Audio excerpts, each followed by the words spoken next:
Hi, Alan Warman again, here back for the South Beach series of helpful videos on YouTube. Today's segment is going to be a good one. It's going to be about sock management. Oh my goodness, this is so important. You're saying sock management. I don't know, I don't wear socks because I'm an amputee nowadays. But we do wear socks. I refer to prosthetic socks as shims, and now I'm going to show you why. When we first get up in the morning, go to put our prosthesis on, more so for our below-the-knee amputees than our above-the-knee amputees, but it does have some impact on our above-the-knee amputees. But sock management is something very simple. Basically, when I get up in the morning, I just woke up and I'm sleepy. Now I'm going to get going because I got to brush my teeth, take a shower, get my day going. I'm going to be putting my liner on. In the other segments I've been part of, we showed you how to don and doff liners, so you should be an expert at this by now. I have my liner on, and in one of my other ones, I told you sometimes I have pastrami sandwiches the day before. I'm a little swollen, so when I go to get into my prosthesis, it's a little tough, but on this with the pin suspension, it clicks in, I'm in. And pretty much it's a nice tight fit. I get up, I go do my thing, I've walked around a little bit, but then I notice, wow, it's a little loose. Wow, what do I do? Don't panic. That's why we provide you with several different sizes of socks, or prosthetic socks as the industry calls them, or what Alan calls prosthetic shims. The purpose of these socks is to reposition our limb within the socket where your practitioner has decided you should have the most ample comfort and support. But because of the nature of our loss of limb, as we're in a confined vessel and we walk, it's going to push that fluid out of our limbs. All that pastrami water is coming out of the limb, up into my thigh, back into the lymphatic system, okay? And it'll be absorbed by the rest of the body. Now, all of a sudden, my limb is smaller. So what we do is we have prosthetic socks. They come in different shapes, different sizes, different thicknesses. At one time, we used to use, which I may or may not be able to see on the video, is a color code on the top of the socks. But the manufacturers, God bless them in their infinite wisdom, each one decided to use different color bands for different thicknesses. So what did I do? I'm fooling them. I'm smarter than them. You take a black magic marker, and at the bottom of the sock, because it's inside there, nobody's going to see it, mark down the thickness. This is a 3-ply. Just like when they used to advertise, my garbage bag is not going to tear because it's 16-ply thick. Well, that has to do with the thickness of the material. This is a 1-ply. This is a 5-ply. It's a very simple, and I have an oddball one here. I must be special. I got a 2-ply also. But basically at delivery, we're going to be giving you 2 liners, 3 5-ply socks, 3 3-ply socks, and a bag of 1-ply fit-all, which you'll cut to length for yourself. Basically, with these socks, in the morning, I may only require a 1-ply. So I put it on.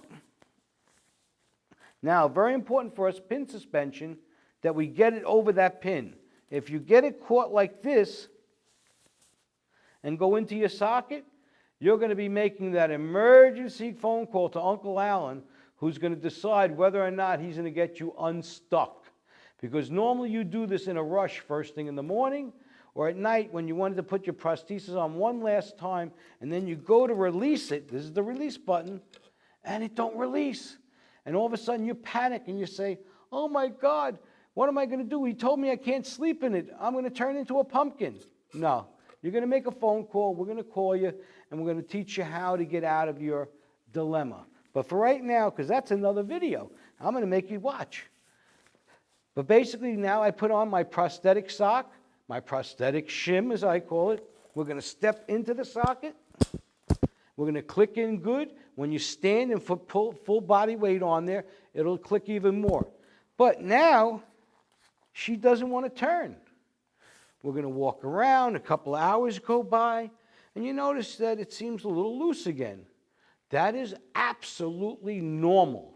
So what we're going to do is you're going to sit down and say, wow, that's no good that it's doing this. So you're going to remove your prosthesis. You're going to decide how much additional sock you need. Unfortunately, I've been an amputee for close to a decade, so I guess technically I'm a veteran at this. But you amateurs will get hold of it so quickly, especially if you pay attention to my videos. This is now a 3-ply, a little bit thicker. Once again, making sure I get that pin through the sock. Now I'm going to step back into my socket. Wow, it's snug again. I'm back where I belong, where my practitioner wanted me. And I'm walking around, and then I'm trying to figure out, no, it's good. It's nice and snug. But you say, but Alan, what happens if it gets loose again? Well, for you beginning amputees, where the first 1 to 3 years, you'll have a little bit more fluctuation in your volume. You're going to remove it. Now, but you say, but Alan, to put another 3 on is not going to be good. No, you can wear these in any combination. You can now put a 1 on top of your 3. So now you have 4-ply on. You're going to step in. I'd rather you be a little under thickness than a little over, because that'll just make the difference between being comfortable, but you don't want to be loose. If you're too loose, that socket is going to rotate. If it's a suction socket, you're going to break suction and it could come off. If you're too loose, you're going to have skin breakdown, you're going to rub. One thing I want to remind you of, when you do, at the end of the day, or even whenever you take your liner off, do a visual inspection of your limb. See if there's any hot red spots. You might want to call us up and ask us to come out, maybe to make adjustments or advise you what you may or may not be doing right. And you know what? Now that I'm thinking about it, always, especially because a large population of our amputees are diabetic. Well, do me a favor. Once in a while, maybe 2 or 3 times a week, inspect your other foot.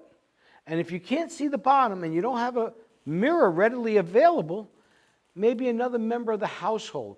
You want to look for skin breakdown. You want to look for ulcerations. You want to look for calluses. You wanted to look for dry skin, because us guys, not like the women, we don't put lotion on.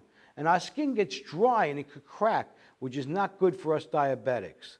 But let's go a little recap on sock management. Very simple.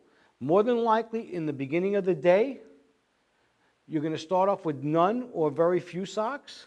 As the day goes on, you're going to add. Now, let's say you at one point decide, I'm going to take it easy for a few hours.